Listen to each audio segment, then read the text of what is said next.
¿Están al aire, muchachos? Estimados alumnos. ¿Me escuchan? Sí, profe. Ya, perfecto. Sí, se escucha. Ya, muchas gracias. Bien, continuamos entonces con la explicación que estoy dando.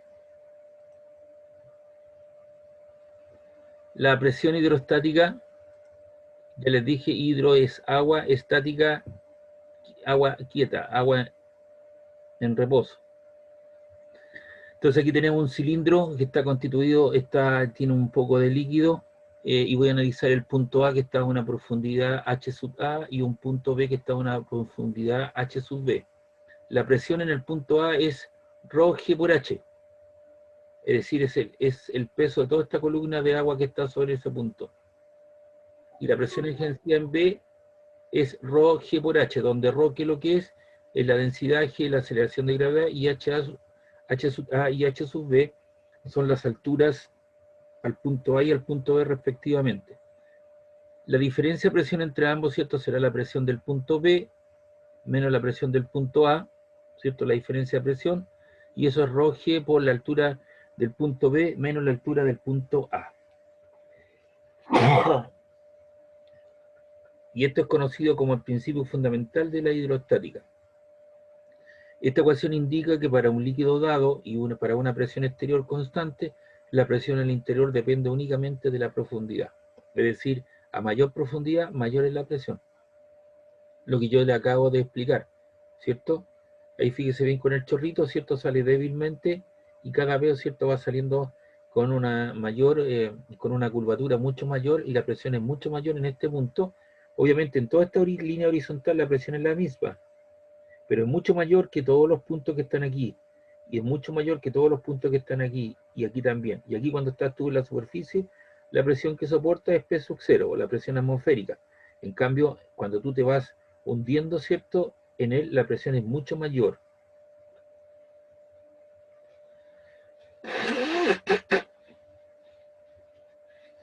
Por eso que el buque Titanic está desapareciendo, y finalmente va a desaparecer debido a qué cosa, al gran peso de la columna de líquido que tiene sobre él. Lo está achatando, lo está aplastando. El peso está a 6.000 metros de profundidad. Por eso que los tipos están apresurados, ¿cierto?, en sacar fotos, en hacer investigaciones, una vez que fue descubierto, y de eso se generó la película Titanic, ¿cierto? Hay una serie de documentales al respecto, se sabe dónde está, ¿cierto?, etcétera, etcétera. Pero obviamente hay otros factores, que es la corrosión, ¿no es cierto?, todo el herrumbre que está, la salinidad, pero esos son aspectos de otro carácter biológico y otro tipo de químico, de otro tipo de situación. Solamente yo lo que quiero hacer ver que ese Titanic que está en el fondo aquí del mar, a 6.000 metros de profundidad, está siendo aplastado por esta columna de mercurio, entonces se está empequeñeciendo, se está aplastando. ¿Ya? Y con la vida humana también pasa con nosotros, por la medida que nosotros vamos aumentando en edad, ¿cierto?, nos vamos achicando, porque obviamente la separación entre las vértebras, ¿cierto?, donde hay unos cojinetes, están siendo aplastados en forma constante porque hay una presión que está ejerciendo sobre ellos. Entonces, con el tiempo, la gente de edad, en un caso de un papá, una mamá, una tía, una abuelita, la gente se comienza a achicar en el tiempo, ¿o no? ¿Han visto eso? Sí. Bebo, entonces eso nos va a pasar a todos nosotros, unos antes y otros después. Una persona que puede ser 1,80 m puede fácilmente llegar a 1,75 m o un poquito menos, ¿cierto? Porque obviamente la presión atmosférica está actuando a través de los años de desarrollo, entonces hay una tendencia, ¿cierto?, a achicarse en el tiempo. Bien, continuamos. La presión en un pez, lo que yo estaba diciendo, ¿eh?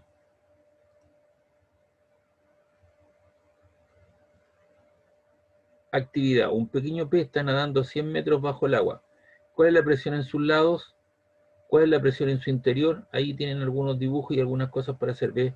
Tiene un pescadito que él usa algún artificio, ¿cierto?, para la gran presión. Este debe ser un pescadito de profundidad, entonces él genera unas bolsas desde el interior, desde su interior hacia el exterior, para equilibrar, ¿cierto?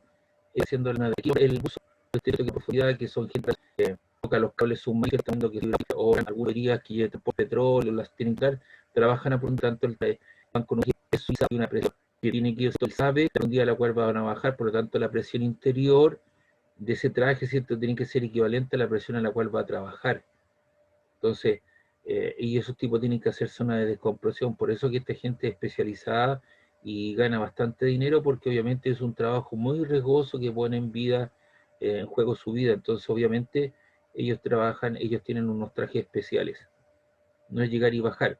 Usted mira, pero hay gente que pesca con arnea, claro, nosotros tenemos ahí nuestros isleños, Isla de Pascua, la isla Juan Fernández, desde chiquititos están mariscando o están trabajando, ¿cierto? A 1, a 2, a 3 metros de profundidad, ellos bajan, aguantan la respiración, sacan los pescaditos, sacan los mariscos y suben nuevamente arriba, y hay un acostumbramiento, ¿cierto?, a ese trabajo. Entonces hay una cuestión de carácter genético.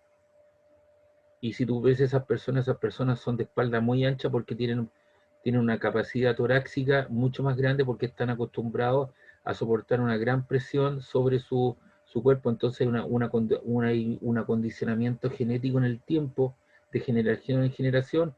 Entonces gente pequeña, pero de espalda ancha, porque su caja torácica es mucho más ancha, porque ellos están trabajando en forma permanente, entonces hay un acondicionamiento. Y tienen sus pulmones un poco más desarrollados que lo que podemos tener nosotros, que no estamos acostumbrados a trabajar en ese tipo de cosas. Y aquí hay una situación de una paradoja hidrostática. Dice: todos los puntos que se encuentran al mismo nivel en un líquido soportan igual presión.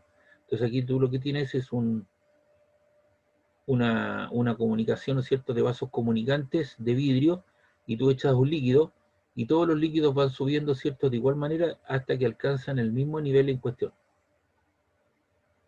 Ni la forma del recipiente, aquí hay formas, ¿cierto?, diferentes, cilíndricas, cierto tipo cónico, ni la cantidad de líquido que se contiene influyen en la presión que se ejerce sobre el fondo, tan solo depende de la altura del líquido, es decir, la altura es por igual, por lo tanto la presión es la misma. Esto es lo que se conoce como la paradoja hidrostática. Todos los puntos que se encuentran al mismo nivel soportan igual presión. Es decir, aquí la presión, si tiene un valor de 5 atmósferas, aquí tiene 5 atmósferas, y ahí tiene 5 atmósferas, y tiene 5 atmósferas. Y estos puntos que están aquí, ¿cierto?, tienen una mayor presión porque están a mayor profundidad. Pueden ser unos 7 atmósferas, por ejemplo. Pero eso se le llama la paradoja hidrostática.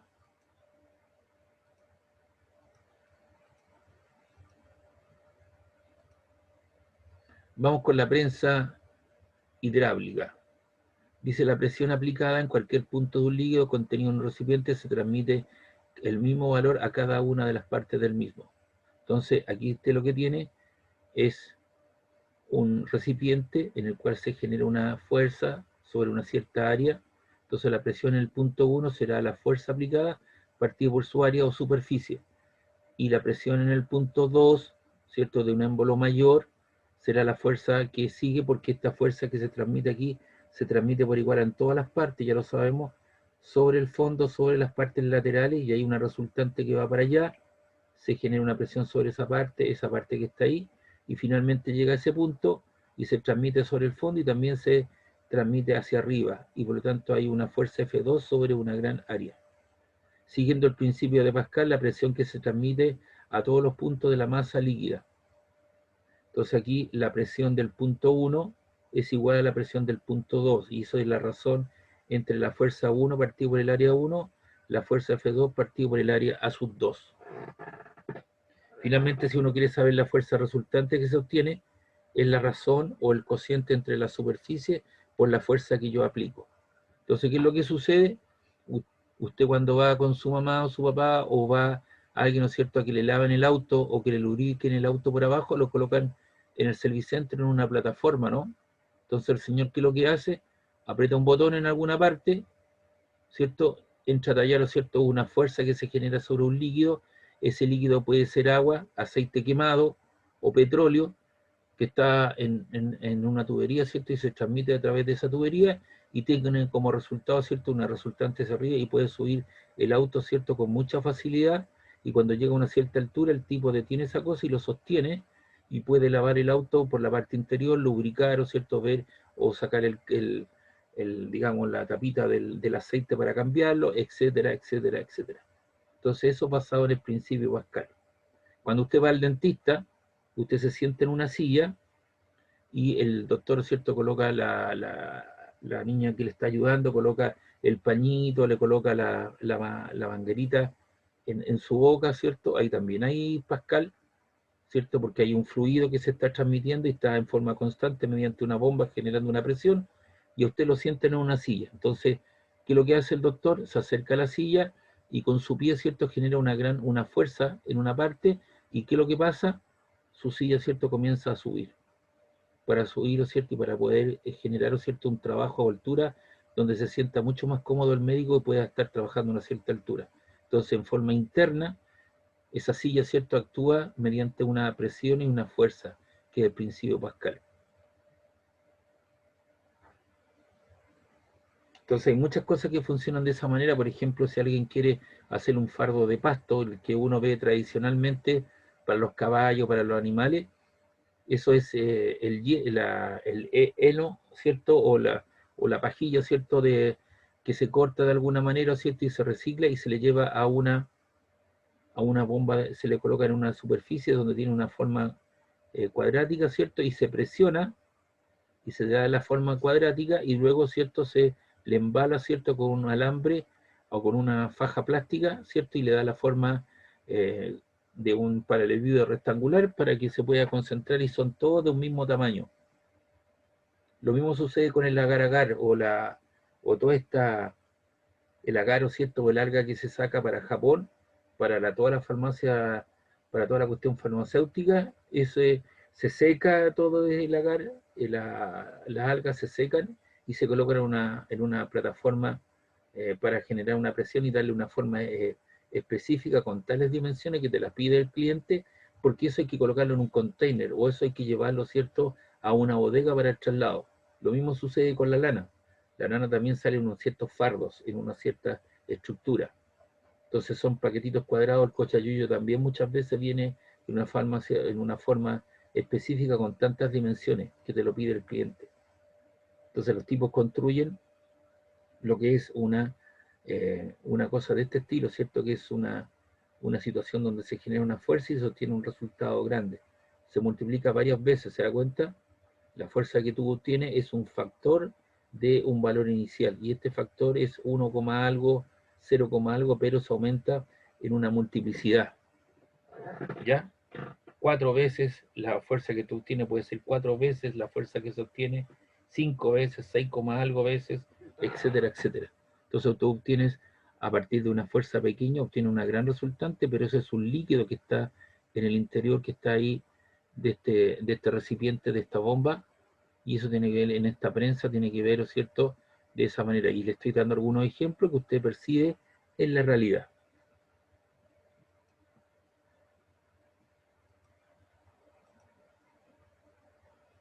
Medida de la presión manométrica. Para medir la presión en un líquido o gases se emplea un dispositivo llamado manómetro. Aquí hay que dejar claro dos cosas. Vamos bien. ¿Ya? Un manómetro me sirve para medir la presión en un líquido o en un gas. Un manómetro. Entonces, cuando yo voy a medir, ¿o cierto?, va con su papá y quiere echarle aire a los neumáticos, él va a usar un manómetro para dar, ¿o cierto?, una cierta cantidad, ¿cierto?, de presión al aire, ¿o cierto?, que usted le va a colocar. Entonces usted tiene una regulación, entonces usted le inyecta una cierta cantidad de fluido, que es un gas, a una cierta presión, para generar una presión sobre el neumático y que no anden lisos. Y por norma, ¿cierto?, eso está establecido dependiendo del tipo de neumático, dependiendo del trabajo, del régimen de trabajo que usted le dé a su automóvil. Obviamente un colectivo tiene que tener su neumático a una cierta presión, que es distinto a una cargadora, a una retroexcavadora, que es distinto a un camión, que es distinto, ¿cierto?, a otro tipo de elementos, porque obviamente las presiones son distintas debido al tamaño del neumático. Entonces eso está percibido y la gente sabe por norma, el tipo te pregunta cuántas libras le va a colocar. Entonces eso es un manómetro. Y si yo quiero, aquí fíjese bien, hay un recipiente que tiene una cierta presión hasta ahí, una presión de un gas, y aquí tiene una presión atmosférica P sub 0, que mantiene esa columna ahí, a una cierta altura. Entonces la altura entre el punto A y B, la presión del punto A es igual a la presión del punto B, pero hay una cierta diferencia, que es ese peso de esa columna. Entonces, la presión del punto A que está aquí es igual a la presión del punto B. Como A y B están a la misma altura, la presión en A y en B debe ser la misma. Por una rama, la presión en B es debida al gas encerrado, ahí, en el recipiente, y por la otra rama, la presión es debida a la presión atmosférica, más la presión debida a la diferencia. Entonces tú tienes aquí P sub 0 más el peso de esa columna, ρ G por H, donde ρ, ¿cierto?, es el líquido, G, ¿cierto?, la aceleración de gravedad y H es la altura, y tú pasas del punto A al punto B. Más la presión debida a la diferencia de altura del líquido es del líquido manométrico. Un barómetro, el bar es una unidad de presión, barómetro mide la presión atmosférica. Seguramente en tu casa tú tienes un reloj y normalmente hay una señora que sale con un canastillo, ¿cierto?, de flores, qué sé yo, en un día radiante debe estar afuera la señora, y el caballero, ¿cierto?, que está con un traje, con un paraguas, está ocultado, porque hoy día hay una gran presión atmosférica, ¿cierto?, debido a que tenemos un centro de alta presión, que tenemos un buen día, un bonito sol después de un bonito sol, ¿cierto?, después de este cambio, ¿ya? Hay un sol radiante, por lo tanto hay una gran presión, entonces sale la niña. Y cuando hay una presión atmosférica menor, ¿cierto?, sale el caballero, y hay una fuerte tendencia, ¿cierto?, a que llueva, porque los centros de baja presión normalmente vienen acompañados de mal tiempo, ¿cierto?, vienen de tempestad y lluvia, una serie de cosas, entonces con probabilidad de lluvia. Hoy día es casi imposible, tenemos un centro en nuestro país, la zona central, tenemos un centro de alta presión que genera un día radiante, ¿cierto?, con una temperatura agradable, con alta intensidad, radiación lumínica, etcétera, etcétera. Entonces, eso es un barómetro. Un manómetro lo que mide es la presión de un líquido, de un gas. Los tubos de acetileno, los tubos de oxígeno, ¿cierto?, para los soldadores, tienen unos relojitos, esos son manómetros.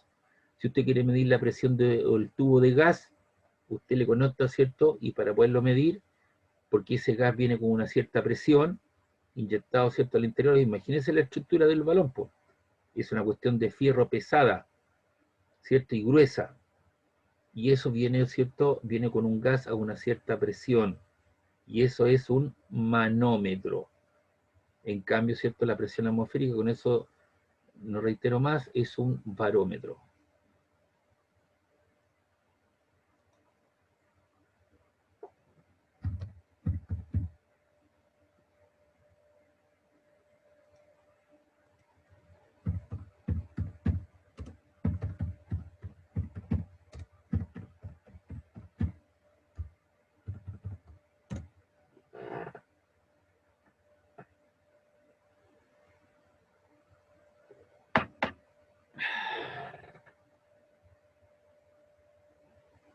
¿Dudas, queridos alumnos?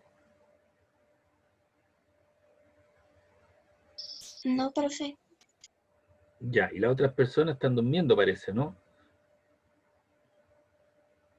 ¿Alguna pregunta, duda, queridos alumnos, a través del chat? Chat. No. No, no hay consulta, no hay pregunta. Continuamos entonces, nos queda poco tiempo.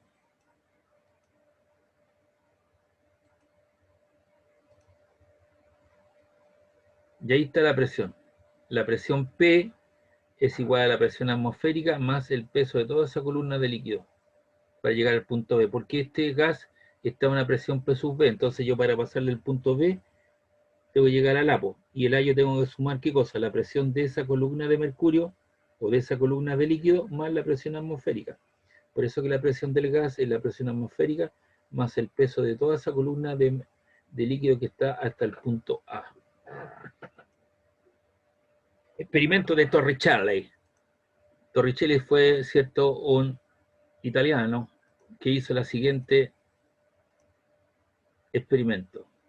Para medir la presión atmosférica, Torricelli empleó un tubo largo, cerrado en uno de sus extremos, lo llenó de mercurio y lo dio vuelta sobre una vasija de mercurio. Este tubo era aproximadamente casi de 2 metros, un tubo.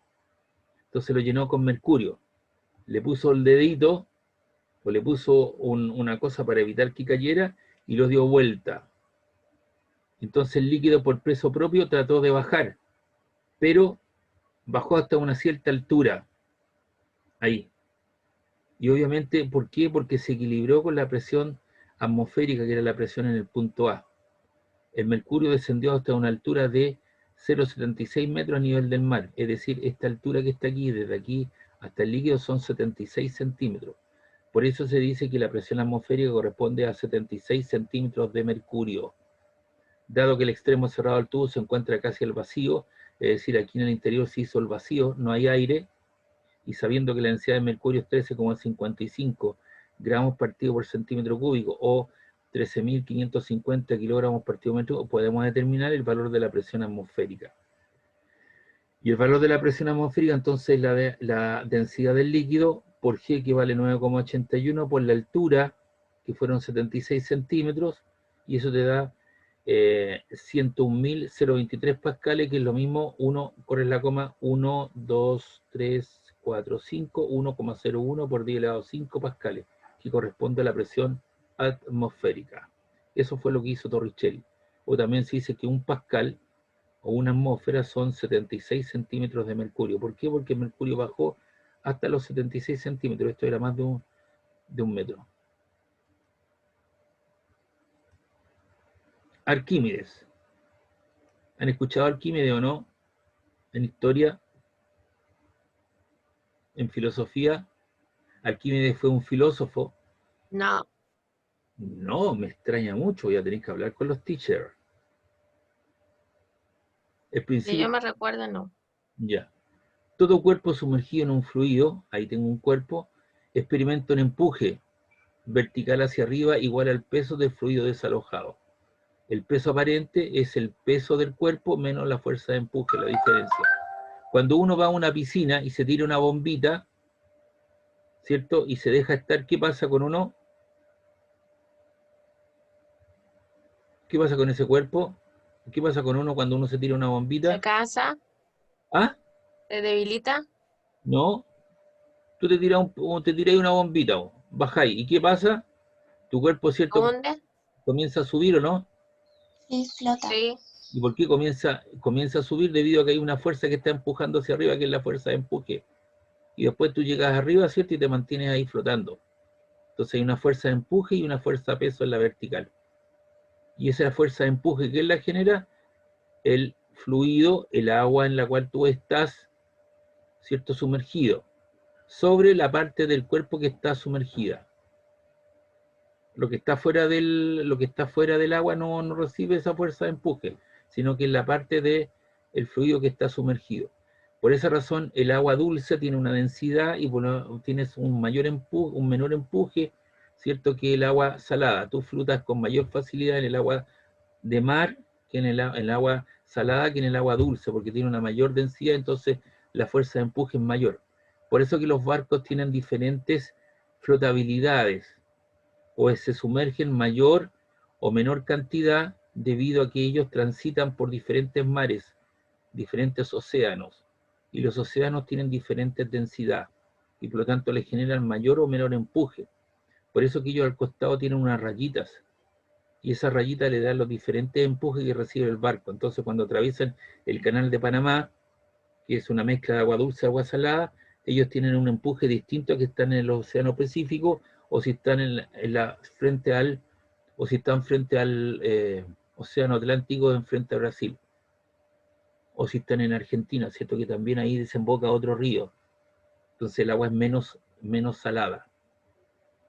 Puesto que la porción del fluido se encuentra en equilibrio, la resultante de la fuerza debido a la presión se debe anular con el peso de dicha porción del fluido. A esta resultante se denomina la fuerza de empuje, que es la masa del fluido por G. Entonces la fuerza de empuje, ¿quién la genera? Es la masa del fluido por la aceleración de gravedad, pero la masa es densidad por el volumen. Entonces será la densidad del fluido, que en este caso puede ser agua, sobre el volumen que está sumergido por la aceleración de gravedad.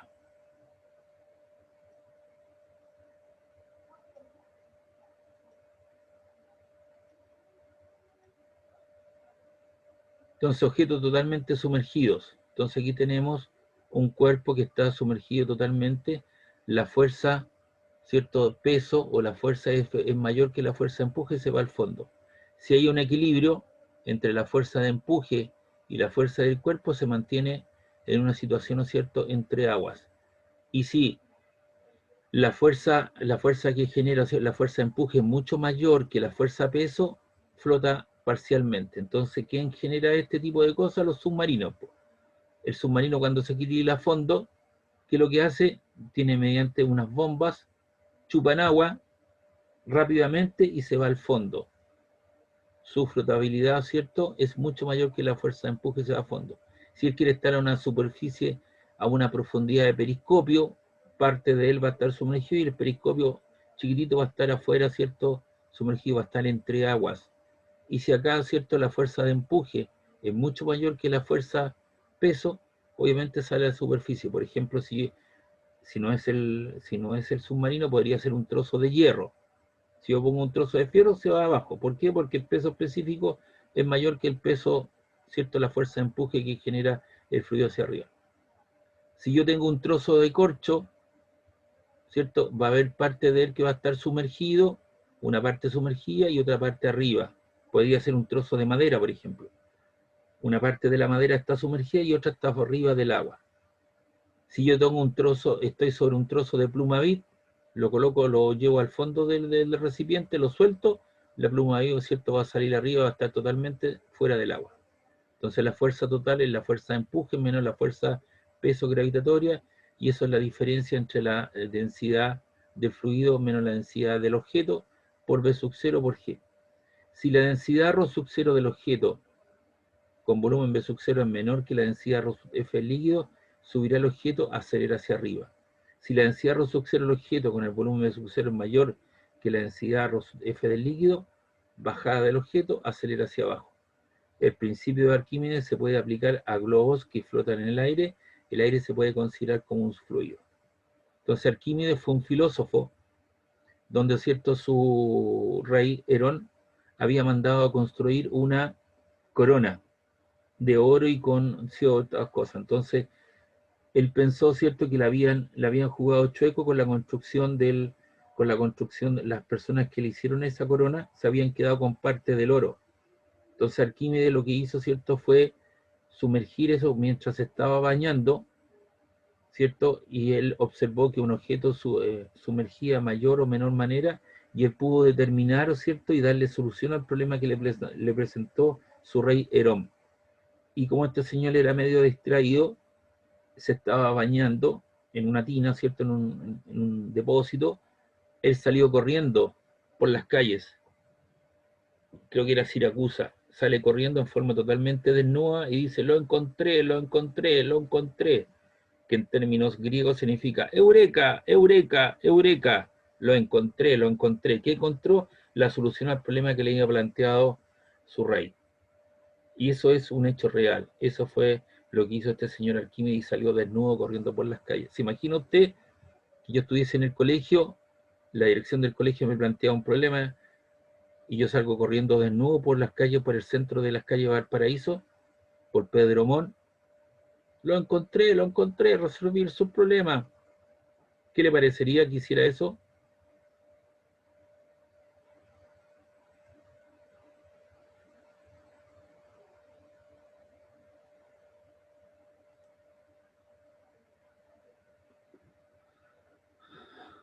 Ya.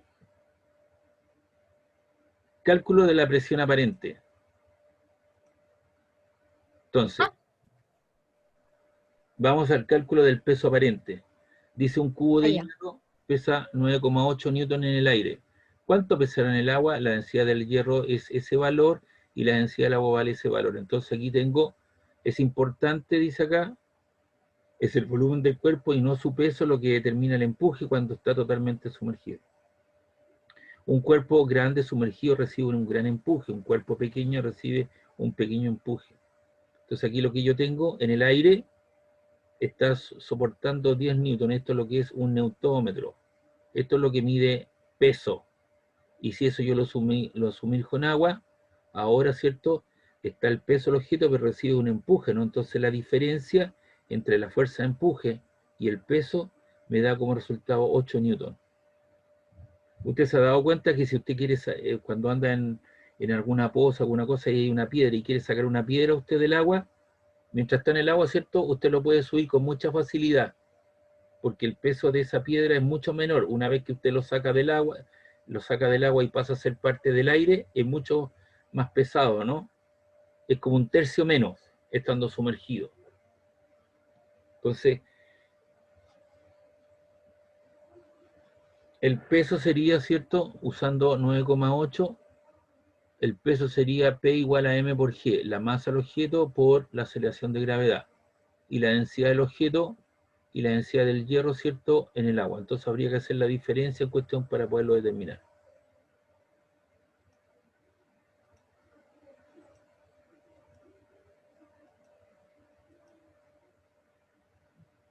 Aplicación del principio de Arquímedes. Un globo de goma tiene 8 gramos de masa cuando está vacío. Para conseguir que se eleve se infla con gas de la ciudad, gas, digamos, del combustible. Sabiendo que la densidad del aire vale 1,29 kilogramos metro cúbico y la del gas de la ciudad 0,53, determina el volumen que como mínimo ha de alcanzar el globo para que comience a elevar. Entonces el volumen es la densidad del aire por G, ¿cierto? Por 8 por 10 elevado a 3, que serían los gramos, ¿cierto? Más el volumen del gas por su densidad por G. Entonces el volumen del aire menos la densidad, el volumen es la densidad del aire menos la densidad del gas es mayor a 8 por 10 elevado a 3 gramos. Y ahí tiene la diferencia, y le queda un valor de 10,5 por 10 elevado a 3 metros cúbicos, es decir, el volumen mínimo será por lo tanto de 10,5 litros para que comience a elevarse.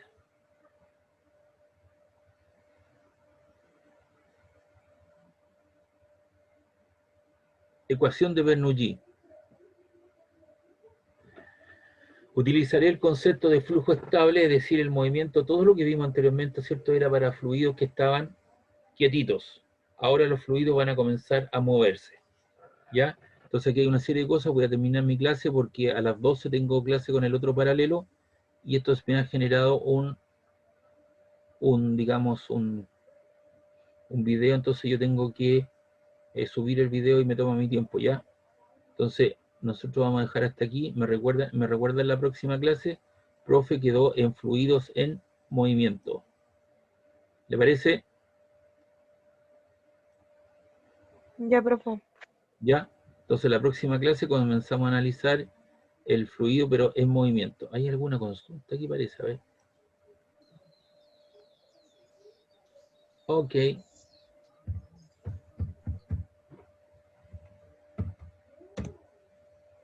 Entonces, la próxima clase usted me recuerda, por favor, profesor, estábamos viendo un PPT y ese PPT a usted le quedó una parte pendiente que eran los fluidos en movimiento. ¿Ya? Ya.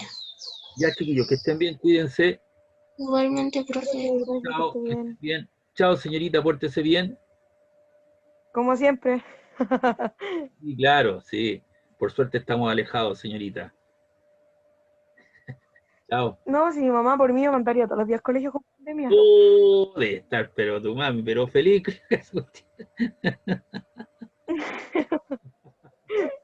Ya, chao. Pórtate Ya, bien. profe. Chao. Sí.